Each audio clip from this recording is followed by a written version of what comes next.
हमारे देश में ब्रिटिश पीरियड में महिलाओं की स्थिति जो थी उस पर कैसे सुधार हुआ, तो उस संबंध में कई ऐसे टाइम है, कई ऐसे पीरियड हैं जो कि काफ़ी टर्निंग पॉइंट लाने वाले हैं, जिसमें कि 1829, 1856, 1872, 1929 और आफ्टर इंडिपेंडेंस 1955।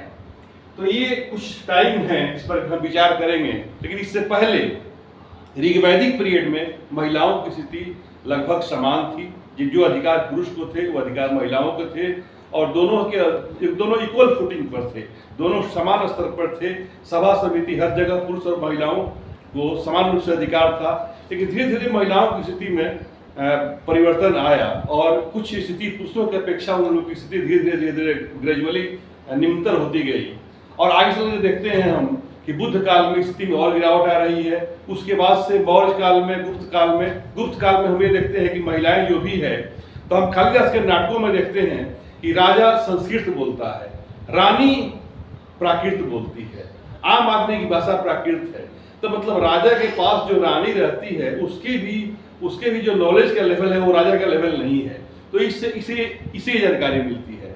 510 एडी में हमको फर्स्ट ऑफ ऑल अभिलेखीय साक्ष्य मिलता है सती होने के बारे में, महिलाओं के बारे में। और जो पूर्व मध्यकाल है, जिसमें कि हम देखते हैं कि उस समय तो जौहर जैसी बुराई आ गई कि महिलाएं उस समय आग में अपने आप को समर्पित करने लगी विदेशी आक्रांताओं से बचाने के लिए। इस्लाम में चूंकि इस्लामिक लॉ ऐसा ही है कि एक पुरुष को 4 महिला से शादी करने का परमिशन दिया गया है। लेकिन आधुनिक काल में जो परिवर्तन आ रहा है महिलाओं की स्थिति में, तो हम ये देख रहे हैं कि राजा राममोहन राय के प्रयास से और उस समय के जो ब्रिटिश गवर्नर जनरल थे, तो 1829 में सती प्रथा पर बैन लगाया गया।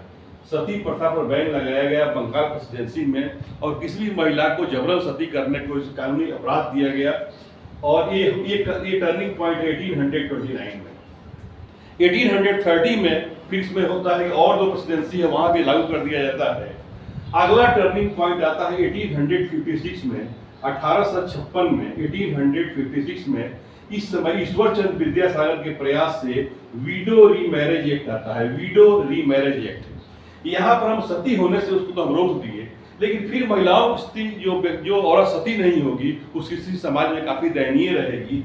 और इस चीज के लिए 1856 में विडो को फिर शादी करने का अधिकार दिया गया, और एक कानूनी अधिकार हुआ तो उसको संपत्ति के और चीजों से वंचित नहीं किया जाएगा, बल्कि वो कई प्रिविलेज उसको मिलेंगे। तो यहाँ पर हम सती होने से रोक लगा रहे हैं, लेकिन महिलाओं को जो वैधव्य की जो स्थिति है वो स्थिति काफी त्रासद है। तो इसमें सुधार के लिए 1856 में देख रहे हैं कि विडो रीमैरेज एक्ट आ रहा है यहाँ पर, और ये ईश्वर चंद्र विद्यासागर के प्रयास से आ रहा है विडो रीमैरेज एक्ट। और फिर देख रहे हैं कि 1872 में यहाँ पर नेटिव मैरिज एक्ट आया। इसमें कंट्रीब्यूशन है केशव चंद्र सेन का। यहाँ पर शादी विवाह का कुछ एज फिक्स किया गया, और इसी ढंग से 1929 में आप देख रहे हैं कि शारदा मैरिज एक्ट आ रहा है, और यहाँ भी जो नियम आ रहा है इसके परिवर्तन से आ रहा है कि मतलब कि जो लड़का और लड़की का एज फिक्स हो। और मेजर टर्निंग पॉइंट है आफ्टर इंडिपेंडेंस, जो देख रहे हैं कि हिंदू मैरिज एक्ट आ रहा है 1955 में। तो इसमें ये हो रहा है कि 21 साल लड़के का एज और 18 साल लड़की का एज, और इसके साथ साथ और भी प्रावधान रखे गए। जैसे कि एक इम्पॉर्टेंट चीज था, जैसे पहले जो मान लें समाज में पॉलीगेमी था कि एक पुरुष बहुत सारी शादी कर सकता है, तो इसको रोक लगाया गया। उसमें ये दिया गया कि neither party has a spouse living at the time of marriage, मतलब शादी के समय पुरुष के पास कोई अन्य स्त्री नहीं होगी विवाहिता जिससे वो शादी किए हुए हो, या पत्नी या औरत के पास कोई वैसा कोई मर्द नहीं होगा। मतलब एक से एक ही की शादी होगी, बशर्ते कि कुछ वैसे कस्टम को छोड़ करके जो आदिवासी समाज में जो प्रचलन में है।